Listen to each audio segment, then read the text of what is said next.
जय श्री कृष्ण। एसएससी क्लासेसना राजपूत आयुषना सब विद्यार्थी मित्रों नमस्कार। मित्रों, आजनो जे आ विडियो है धोरण 11 कॉमर्सनी अंदर भणता विद्यार्थीओ माटे छे, जेमां आपणे आमनोंधनी चर्चा करवाना छे। जूना विडियोमां तमने स्टार्टिंगथी लईने आमनोंध सुधी बधुं भणावेलुं ज छे मैं, पण अत्यारे जे आमनोंधनो दाखलो आपणे गणवाना छे ते मैं जाते बनावेलो छे अने मने लागे के पेपर माटे तमारा आईएमपी है, बराबर। तो ये डिस्कस करवाना है आपणे अहींया। जो पूरेपूरा खाली आटला ज करीने नहीं जाता, जे मारा स्टूडेंट्स है तेमने खबर ज छे 50 थी एवा व्यवहारना मैं एक दाखलो गणावेलो छे, ते परफेक्ट व्यवहार करीने जाजो अने बाकीना अत्यारे आपणे गणवाना छे। अने बीजी वस्तु, घणा विद्यार्थीओ हवे आळस करता छे वांचवानी बाबतमां अने दाखला गणवानी बाबतमां। अमुक विद्यार्थीओने एक्सक्यूज होय छे के 11मुं धोरण अमारा माटे हार्ड है केम के नवुं छे, अकाउंट जेवा विषयो अमे भणेला नथी आगळ, पण ए बधा खाली बहाना छे। छोड़ो ए बधुं अने वांचवानुं चालू करो, बराबर। थियरी विषयनी अंदर मुद्दा मोडे करो अने जे तमारा दाखलाओ छे अकाउंट अने स्टेटनी अंदर ए दाखलाओनी प्रेक्टिस चालू करो, तो ज जईने आगळ तमारुं 12मुं धोरण सारुं निकळशे अने 12मा वाळाए तो मेहनत चालू ज राखवानी छे, बराबर। चालो हवे अहींया जोई लेजो। अने बीजुं के जे लोकोने नहीं खबर होय, आपणा क्लासीसना नाम छे SACC एटले के स्टूडंट अचीव कॉमर्स क्लासीस। मारुं नाम आयुष राजपूत। जो कोई ऑनलाइन बेच में जोड़वा मांगतो होय तो मैंने आ नंबर पर कॉन्टेक्ट करी सके 9081 614937, बराबर। एकदम रिजनेबल फीस है। अकाउंट स्टेट मेन 2 विषय भणावता है और थियरी विषय भी चलावी देता है, बराबर। चलो हवे अहींया जोई लेजो बधा जे आमनोंध शीखवाना है। आमनोंध तमारुं अकाउंटनी अंदर चौथुं चेप्टर है और चौथा चेप्टरनुं नाम आमनोंध ज छे, बराबर। अकाउंट विषय आपणे भणता छे।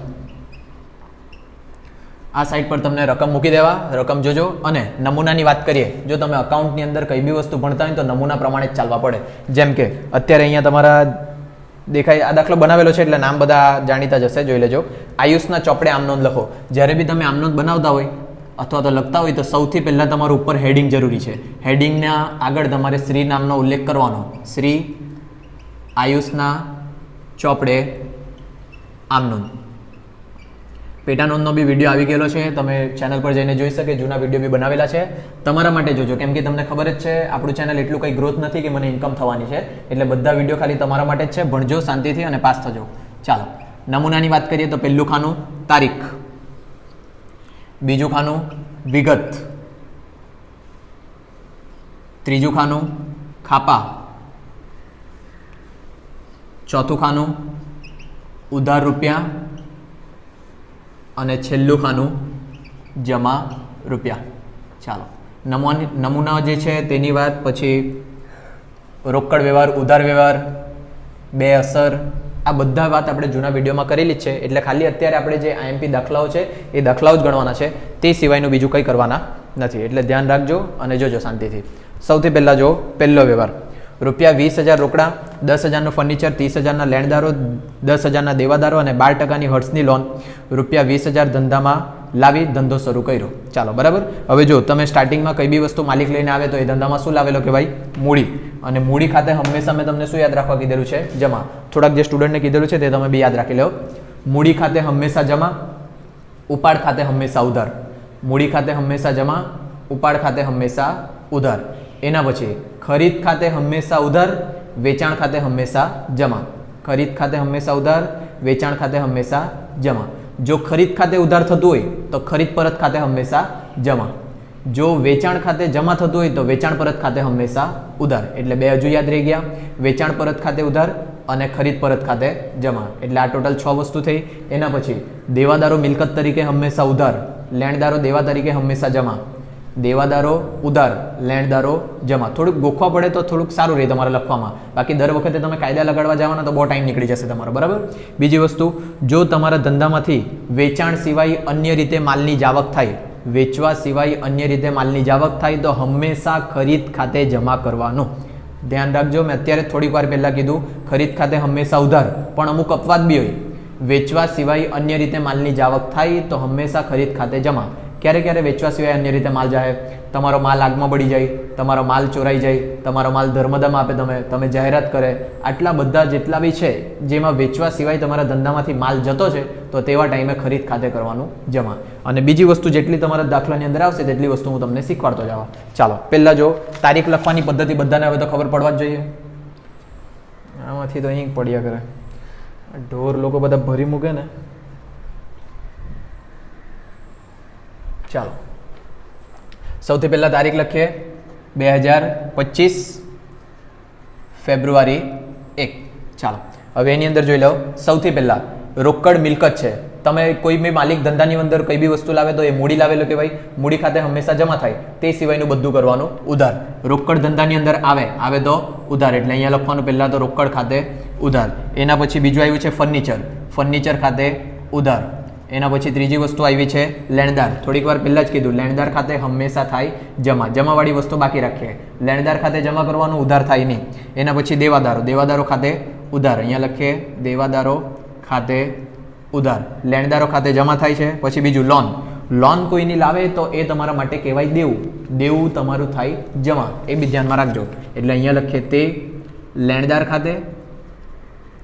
તે કોની લોન છે? હર્ટ્સની. 12% હર્ટ્સની લોન ખાતે. અને તે કઈ બી વસ્તુ ધંધાની અંદર માલિક લાવે તો શું લાવેલો કહેવાય? મૂડી. અને મૂડી ખાતે હંમેશા જમા. આ એક આમનોંધ તમારી 500% પૂછાશે જ પેપરની અંદર. બરાબર? બધા આમનોંધમાં પહેલો વ્યવહાર તો તમારો આ જોવાનો છે. ધ્યાનમાં રાખજો. બધી મિલકત ખાતે ઉધાર, બધા દેવા ખાતે જમા અને મૂડી ખાતે જમા. હવે કાયદાકીય રીતે મેં તમને અત્યારે ભણાવતો નથી, ધ્યાનમાં રાખજો. આ તમને મેં કરાવતો છે કે તમને ગણતા આવડે. એટલે કે ટૂંકમાં એમ કેમ તો થોડું ગોખવણ પટ્ટી બી કરાવતો છે અહીંયા. જો તમે વ્યવસ્થિત શીખવા માંગતા હોય કાયદા કાનૂન પ્રમાણે તો આગળ વિડીયો બનાવેલો જ છે મેં. પણ હવે તમારી વાત છે પેપર માટે થોડીક વસ્તુ યાદ રાખશો ને તો વધારે સારું. બધી વસ્તુ કાયદા પ્રમાણે પાછું સ્ટાર્ટિંગથી એન્ડ સુધી લગાડે ને તો 3 કલાકમાં તમારું પેપર નહીં પૂરું થાય. બરાબર? જો કે કદાચ 2 કલાકમાં જ પૂરું કરવાનું હોય. ચાલો હવે રોકડ ખાતે જુઓ. પહેલી વસ્તુ, રોકડ ખાતે જો તમે અહીંયા 20,000 લખી દીધા તો દાખલો તમારો ખોટો પડી જાય. ધ્યાન રાખજો. રોકડ તમે 20,000 તો લાવેલા જ છે, પણ સાથે સાથે આ 12%ની હર્ટ્સની લોન લાવ્યા ને, કેટલા રૂપિયાની?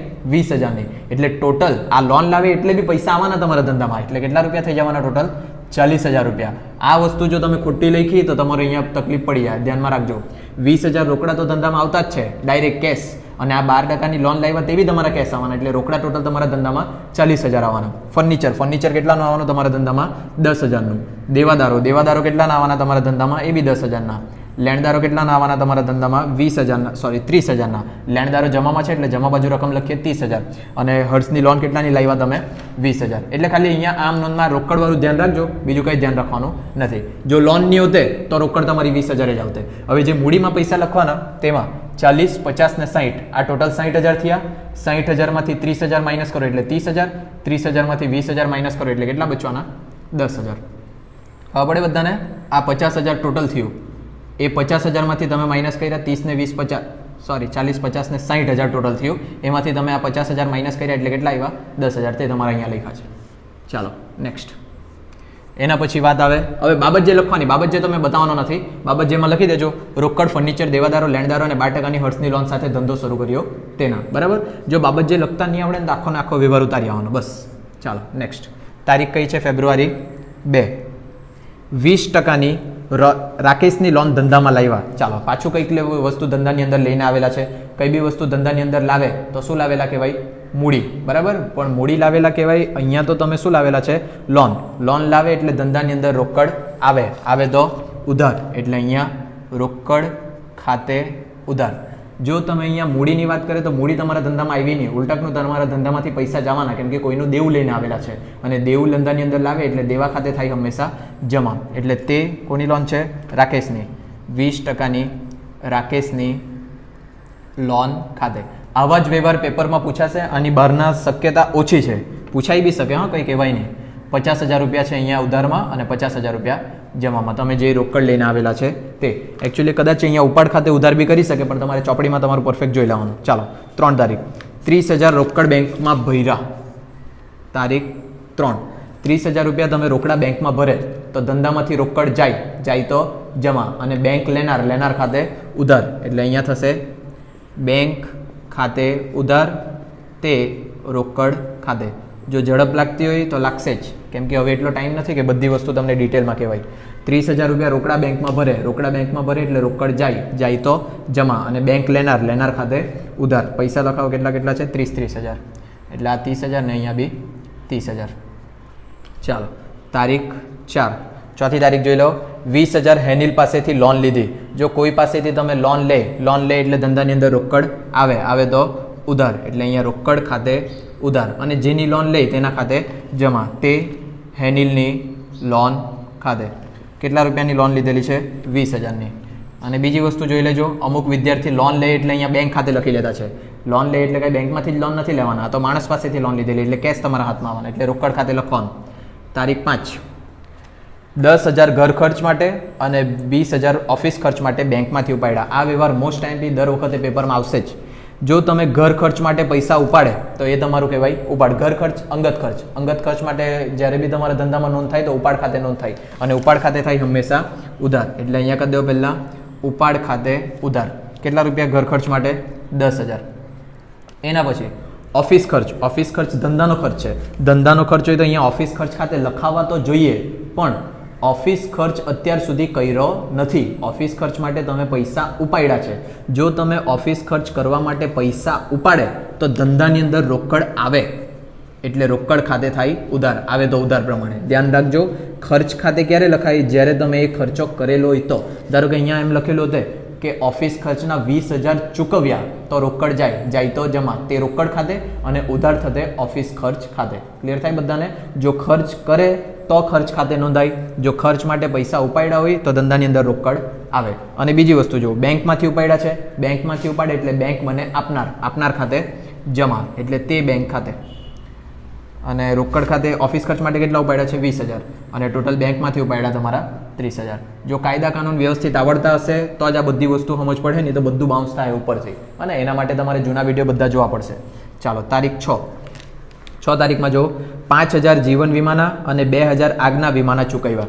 ધ્યાન રાખજો, જીવન વીમો એટલે માલિકનો હોય, માલિકની જિંદગીનો વીમો હોય, અને માલિકની જિંદગીનો વીમો એટલે એનો અંગત ખર્ચો કહેવાય. એ ધંધાનો ખર્ચો નથી. એ મરે એ જીવે એનાથી ધંધાને કંઈ ફરક નહીં પડે. જો કે ફરક પડે પણ તમારા નામા પ્રમાણે નહીં પડે. જો એ માણસને લગતો જીવન વીમો છે, જીવન વીમો એટલે ધંધાનો માલિકનો અંગત ખર્ચો, માલિકનો અંગત ખર્ચો ધંધામાંથી ચૂકવે એટલે શું લખાય? ઉપાડ. અને ઉપાડ ખાતે હંમેશા ઉધાર. એટલે અહીંયા પહેલાં કરી દે ઉપાડ ખાતે ઉધાર. કેટલા રૂપિયાનો જીવન વીમો ચૂકવ્યો છે? 5,000. એટલે અહીંયા લખીએ ઉધારમાં 5,000. હવે જો આ કન્ડિશન, આગના વીમાના ચૂકવ્યા. ચૂકવે એટલે ખર્ચો થયો, ખર્ચો થાય એટલે ખર્ચ ખાતે લખાય. અહીંયા લખીએ આગના વીમા પ્રીમિયમ ખાતે ઉધાર. ખર્ચ ખાતે હંમેશા થાય ઉધાર. અહીંયા રોકડા આવેલા હતા, ઓફિસ ખર્ચ ચૂકવેલો નહીં હતો એટલે રોકડ ખાતે ઉધાર થયું. અહીંયા આગનું વીમા પ્રીમિયમ, આગનું વીમા પ્રીમિયમ ધંધાનું કહેવાય એટલે ધંધાનો ખર્ચો નોંધાય. ખર્ચ કર્યો છે એટલે અહીંયા આગના વીમા પ્રીમિયમ ખાતે લખ્યું. અને બેંકમાંથી ચૂકવ્યું કે રોકડા ચૂકવ્યા છે? જોઈ લો તો ચૂકવ્યા, ખાલી ચૂકવ્યા એમ કીધું છે એટલે રોકડ જાય તો જમા, એટલે તે રોકડ ખાતે. વીમા પ્રીમિયમના કેટલા રૂપિયા છે? આગના 2,000. એટલે ટોટલ કેટલા થઈ ગયા? 7,000. બરાબર? આ સ્ક્રીનશોટ લઈ લેવો કે પછી ફોટો પાડી લેવો, જે કરવાના તે. બરાબર? અત્યારે સાફ કરતો છે કેમ કે બાજુમાં રકમ જોઈએ આપણને, એટલે ચાલો. હવે આ નમૂનો પાછો નથી પાડતો, લખતા તો કદાચ આવડી જ ગયેલું હશે. વચ્ચે ખાલી બાબત જે આવશે તેટલું જ. બાબત જે લખતા નહીં આવડે તો આખો ને આખો વ્યવહાર ઉતારવાનો. આ તમારા પેપર માટે છે એટલે મારે ફાસ્ટ જ કરાવવા પડશે, નહીં તો આ વિડીયો બી દુનિયાભરનો લાંબો થાય. આમાં મેં 26 વ્યવહાર કે કેટલા લીધેલા છે? 26 વ્યવહાર બનાવીને લીધા છે, જે મને લાગ્યા છે કે IMP છે. તે સિવાયના બીજા 24 વ્યવહાર બી ટ્યુશનની નોટમાં કરાવેલા છે. બરાબર? તે વિદ્યાર્થીઓ તમારે લોકોએ જોઈ લેવાના. બીજા જે લોકો છે તે લોકોને નહીં આવડે તે મને પૂછી લેજો. ચાલો, કેટલા તારીખ સુધી કરેલું હતું લાસ્ટ? જીવન વીમા સુધી. એટલે હવે 7 તારીખથી બાકી. ચાલો 7 તારીખ જોજો.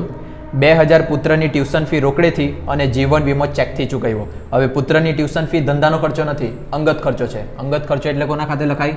ઉપાડ ખાતે. અહીંયા લખીએ ઉપાડ ખાતે ઉધાર. અને બીજી વસ્તુ તમે જોઈ તો જીવન વીમો બી કેવો છે? અંગત ખર્ચો છે, એટલે એ બી શું કહેવાય? ઉપાડ. એટલે બંને તમારું ઉપાડ જ છે, તો ટોટલ મારીને લખી દેવાનું. 2,000 પુત્રની ટ્યુશન ફી રોકડેથી અને જીવન વીમો. જીવન વીમાની મેં પાછી રકમ નથી લખી, એટલે તમે ધ્યાન રાખી લો. જીવન વીમો ધારો કે 1,000 છે, એટલે ટોટલ કેટલા થઈ જવાના? 3,000. એટલે ઉપાડ્યા તમે 3,000, જેમાંથી 2,000 રોકડા એટલે તે ધંધામાંથી રોકડ જાય તો જમા, તે રોકડ ખાતે.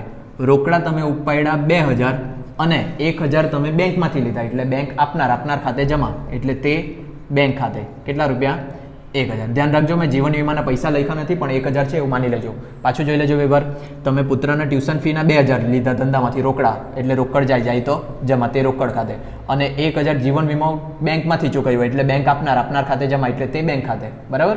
અને 2,000 રોકડામાં અને 1,000 બેંકમાં. અને આ બંને વસ્તુ તમારું અંગત જ છે. અંગત ખર્ચો ધંધામાંથી ચૂકવે એટલે ઉપાડ ખાતે, અને ઉપાડ ખાતે હંમેશા ઉધાર. એટલે ટોટલ કેટલા લેખા? 3,000. બીજી વસ્તુ, નાની વસ્તુ, ઉધાર અને જમાનું ટોટલ હંમેશા સરખું થવા જોઈએ, એટલે ધ્યાનમાં રાખવાનું.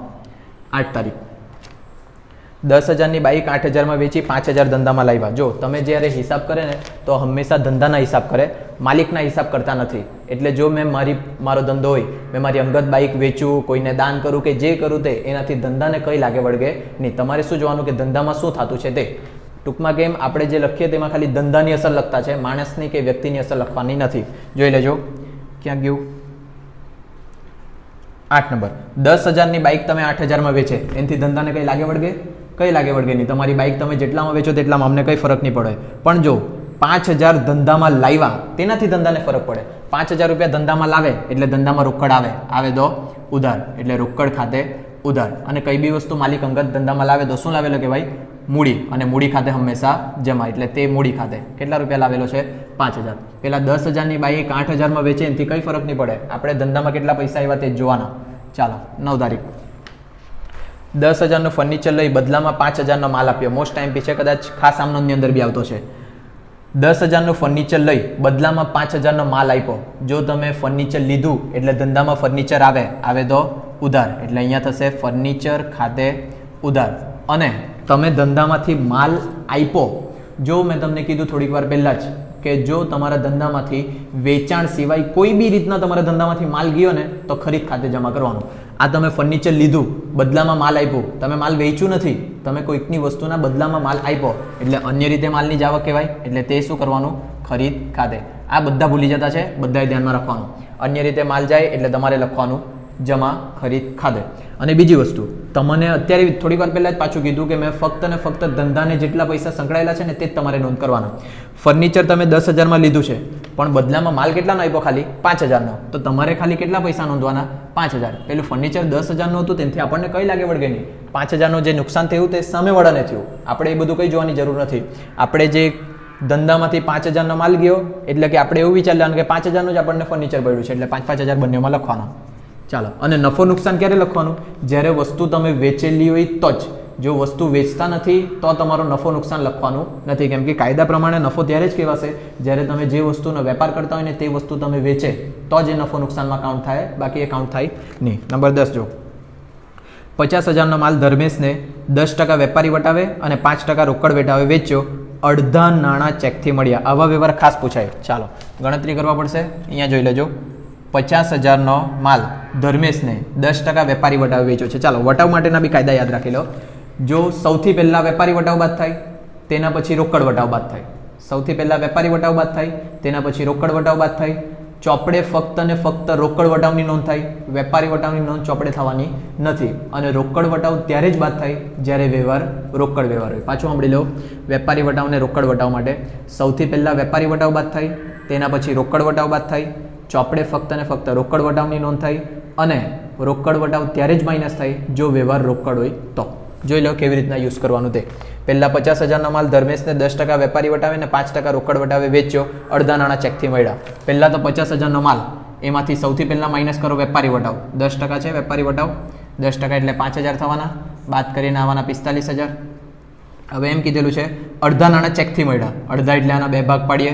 2 ભાગ એટલે 22,500 થવાના કંઈક. અહીંયા બી લખી દે 22,500. 20 ને 20 40 ને 5 45. બરાબર. ચાલો આ 22,500 છે. અડધા નાણાં ચેકથી મળ્યા એટલે આ બાજુ ચેકથી મળવાના. અને બાકીના રોકડા મળશે એવું નથી કીધેલું. એટલે બાકીના કેવા હશે? ઉધાર હશે. ઉધાર એટલે માણસ કોણ છે? તેમાં ધર્મેશ. અહીંયા લખી દે ધર્મેશ પાસેથી 22,500 તો લેવાના બાકી જ છે. પણ આ 22,500નો ચેક મળ્યો. ચેક એટલે કેશ મળી ગયા, રોકડા મળી ગયા. જો રોકડ મળે તો તમારે રોકડ વટાવ બાદ કરવાનો. કેટલા ટકા છે?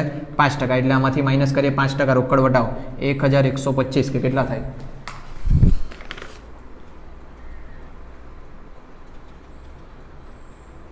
1,125 બરાબર. અહીંયા લખી દે રોકડ વટાવ, માઇનસ કરીએ એને 22,500, 21,375. ચાલો ગણતરી જોઈ લેજો બધા. 50,000નું વેચેલું હતું, વેચેલું છે ખરીદેલું છે? વેચેલું છે. 50,000નું વેચેલું, 5,000 વેપારી વટાવ બાદ કરવાના, એટલે વાસ્તવિકતામાં વેચાણ કહેવાય તમારું 45,000નું. આ તમારું રિયલ વેચાણ કહેવાય. વેપારી વટાવ એટલે ખબર પડે, તમે દુકાનમાં જાય કપડાં લેવાના, દુકાનવાળો એમ કહે કે ચાલો આટલા રૂપિયા તમે ઓછા આપજો, એને કહેવાય વેપારી વટાવ. પણ ધારો કે એ દુકાનવાળો તમે એમ કહે કે મારા પર અત્યારે પૂરા પૈસા નથી, 5000 આપી જામ, 2000 કાલે આપા, એટલે તમારે કેટલા આપવાના હતા ટોટલ? 7000 રૂપિયા આપવાના હતા. દુકાનવાળો એમ કહે જો તમે આજે જ આપે તો 6500 આપી મૂકો, 500 રૂપિયા બીજા છૂટ આપું. તો જે રોકડા વસૂલ કરવા માટે વટાવ આપે ને તેને કહેવાય રોકડ વટાવ. ખબર પડી બધાને? એટલે અહીંયા વાસ્તવિકતામાં વેચાણ તમારું 45000નું છે અને રોકડ વટાવ તમારે આપ્યો છે 1125. તમને ચેક કેટલાનો મળ્યો છે? 21375. તો સૌથી પહેલાં વેચાણની નોંધ કરવાની. વેચાણની વાત કરીએ તો મેં તમને કીધું વેચાણ ખાતે હંમેશા થાય જમા, એટલે અહીંયા કરી દે તે વેચાણ ખાતે કેટલાનું વેચેલું છે? 45000નું, એટલે જમામાં લખી દે 45000. બીજું, આ બધામાંથી વેપારી વટાવ ને રોકડ વટાવમાંથી ખાલી રોકડ વટાવની નોંધ કરવાની. રોકડ વટાવની નોંધ કરે.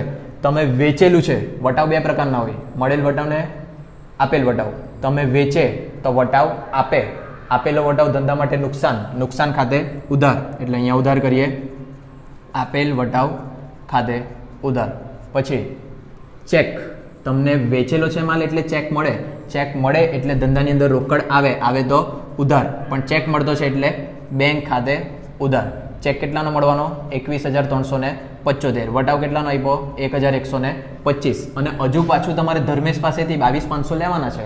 22500 લેવાના એટલે વ્યક્તિની બી નોંધ કરવાની. તમે ધર્મેશને માલ વેચો તો ધર્મેશ બને લેનાર, લેનાર ખાતે ઉધાર, એટલે અહીંયા ધર્મેશ ખાતે ઉધાર. કેટલાનો ઉધાર છે? 22500. અને આ ત્રણનું ટોટલ કરે એટલે આના જેટલું થઈ જાય, ધ્યાન રાખજો. અને આ વસ્તુ જો મેં તમને 100% પૂછાય જ, વિચારી જ લેજો કે વટાવવાળો એક ને એક વ્યવહાર આવવાનો જ છે. ધ્યાનથી જોજો તો ખબર પડે. અને બાકી સ્ટુડન્ટ લોકોને એક આખો દાખલો જ આવો કરાવેલ છે મોટો, જેમાં 10-12 વ્યવહાર હોય આવા જ. અને જોઈ લેજો, ગોખવાના હોય ને તો વેચાણનો વ્યવહાર હોય, વેચાણ ખાતે હંમેશા જમા, તે સિવાયનું બધું ઉધાર. મગજમાં રાખી લેજો, ગોખવાના હોય તો વેચાણ ખાતે હંમેશા જમા, તે સિવાયનું બધું ઉધાર. એકાદ ખરીદીનો બી વ્યવહાર જોઈ લે, એ લખ્યો જ છે મેં. 11 તારીખ જો 40000નો માલ વૈભવી પાસેથી 5% વેપારી વટાવે ને 10% રોકડ વટાવે ખરીદ્યો, અડધા નાણાં રોકડા ચૂકવ્યા. ચાલો અહીંયા વાત કરીએ પાછું, કેટલા રૂપિયાનો વૈભવી પાસેથી ખરીદેલો છે? 40000નો. સૌથી પહેલાં કયો વટાવ બાદ થશે? વેપારી વટાવ. વેપારી વટાવ કેટલા ટકા છે? 5%. એટલે અહીંયા માઇનસ કરીએ 5% વેપારી વટાવ. 5% એટલે 2000 રૂપિયા થવાના, માઇનસ કરીને 38000 રૂપિયા આવવાના. ખરીદી કરી છે એટલે 38000ની તમારી વાસ્તવિક ખરીદી થઈ. આના બે ભાગ પાડીએ, બે ભાગ પાડીએ એટલે 19 દુ 19000 થવાના. ચાલો 19000માંથી એ લોકો એમ કીધેલું છે કે અડધા નાણાં રોકડા, એટલે 19000 તમને મળવાના છે રોકડા અને બાકીના કેવા રહેશે? ઉધાર. અને ઉધાર લીધું એટલે વ્યક્તિનું નામ આવવાનું, વ્યક્તિનું નામ છે વૈભવી. ક્લિયર આટલું બધાને? હવે આ 19000 જે તમે રોકડા ચૂકવ્યા, રોકડા ચૂકવે તો રોકડ વટાવ બાદ કરવાનો. કેટલા ટકા છે રોકડ વટાવ? 10%. માઇનસ કરીએ અહીંયા 10% રોકડ વટાવ. 10% એટલે કે 1900 થવાના, એટલે 17000 રૂપિયા થશે કદાચ.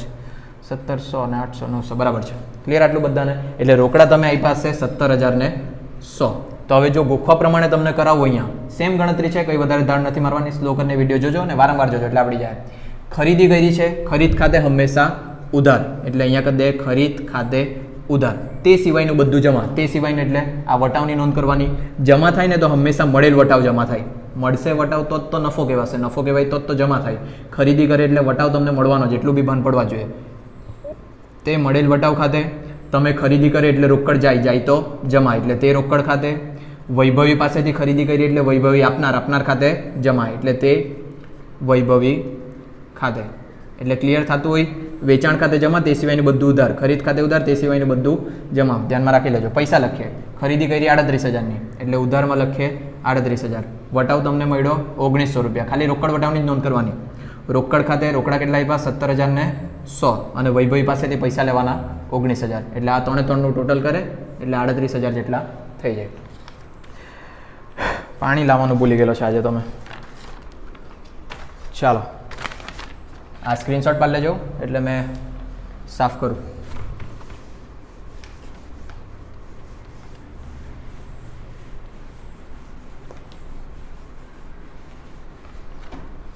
અગિયાર નંબરનો ભાઈ તો 12 નંબરની વાત. 12 નંબરનો વ્યવહાર જો 10000નું ફર્નિચર રાહુલ ફર્નિચર માર્ટમાંથી ખરીદ્યું, 1000 ગોઠવણી ખર્ચ ચૂકવ્યો. ચાલો આ વ્યવહાર મોસ્ટ ટાઈમ બી વારંવાર પૂછાતો જ છે. 10000નું ફર્નિચર તમે રાહુલ ફર્નિચર માર્ટમાંથી ખરીદે, આટલો વ્યવહાર કેવો કહેવાય? ઉધાર. ઉધાર વ્યવહાર કહેવાય. એટલે એક વ્યક્તિનું નામ લખવાનું, એટલે રાહુલ ફર્નિચર માર્ટ.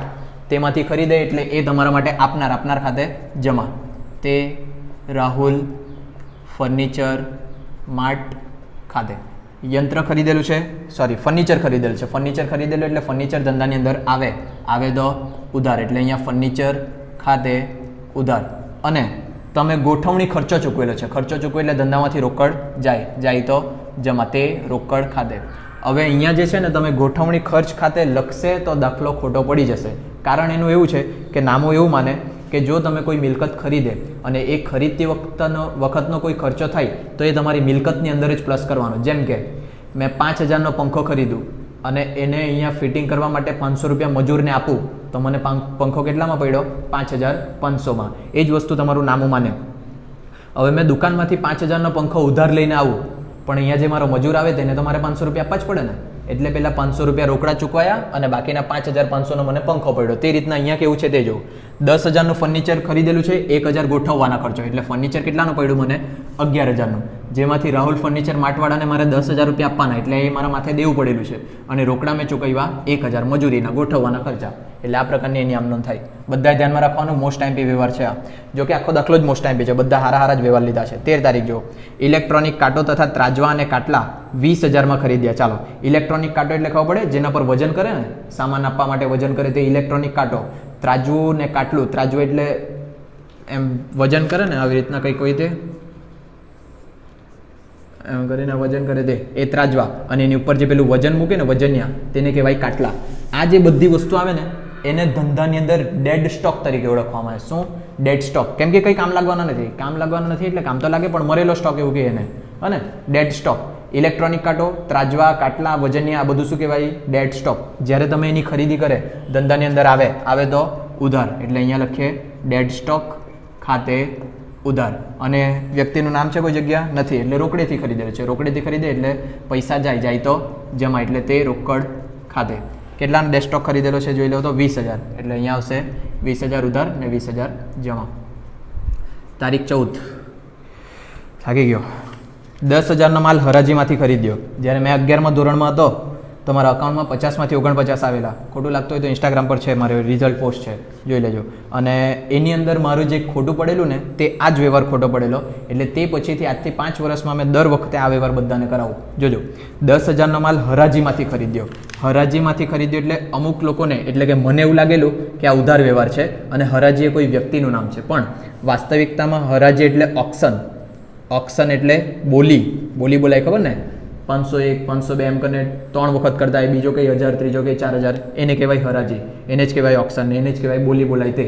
હવે આ કન્ડિશનમાં છે ને તમે ધારો કે જીતી ગયા, મતલબ જીતી ગયા મીન્સ કે એક વસ્તુ છે તેના માટે બોલી તમે લાગી ગઈ ને તમે નક્કી થયા ને તો તમે ત્યાં ઉધાર નહીં રાખી શકે, ત્યાં પૈસા આપીને જ જવા પડે. ખબર પડે આટલું? એટલે હરાજીનો વ્યવહાર હશે તો હંમેશા કેવો વ્યવહાર? રોકડ વ્યવહાર. અને મેં મારા પેપરમાં ઉધાર ગણી મૂકેલું એટલે મારા 49 આવેલા. ચાલો અહીંયા જોઈ લો. રોકડેથી તમે ખરીદ ખાતે હંમેશા ઉધાર, એટલે અહીંયા ખરીદ ખાતે ઉધાર અને રોકડ જાય તો જમા, એટલે તે રોકડ ખાતે 10000 રૂપિયા.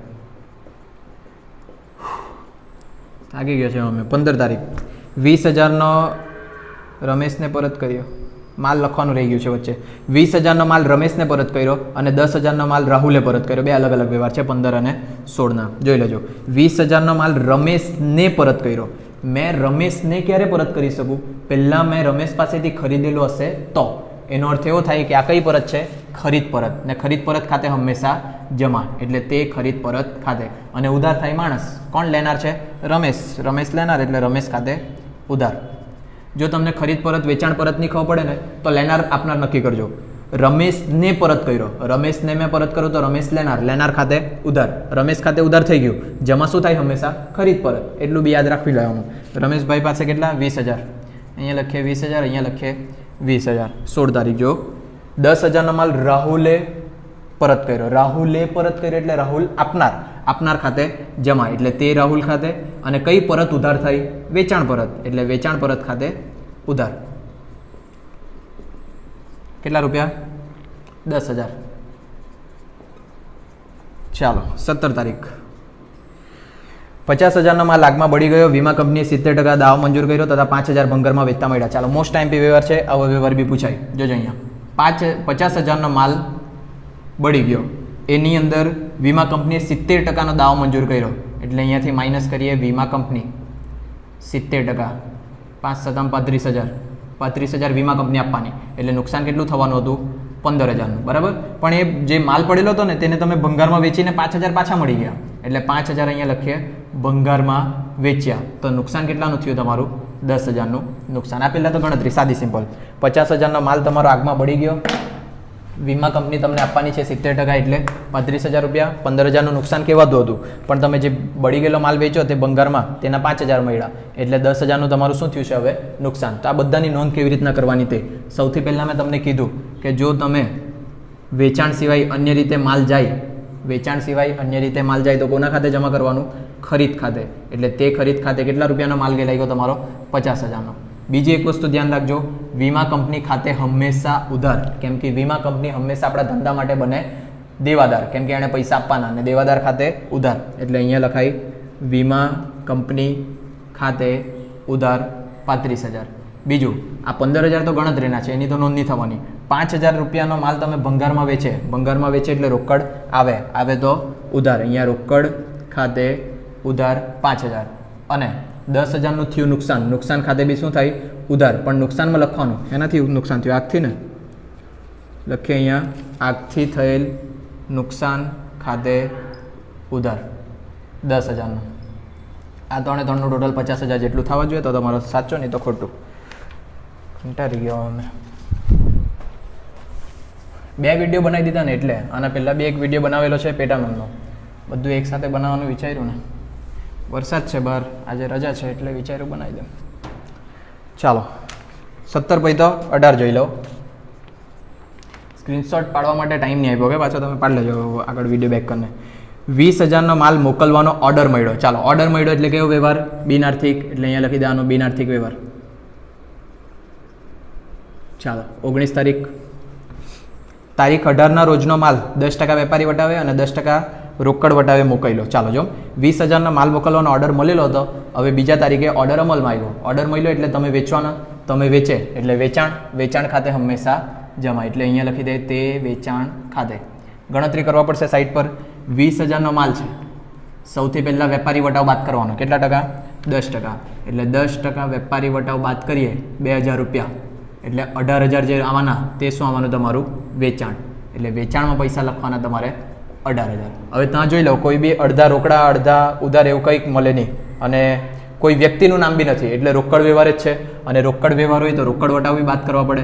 -10% રોકડ વટાવ, 10% એટલે 1,800 થવાના, એટલે 16,200 થવાના.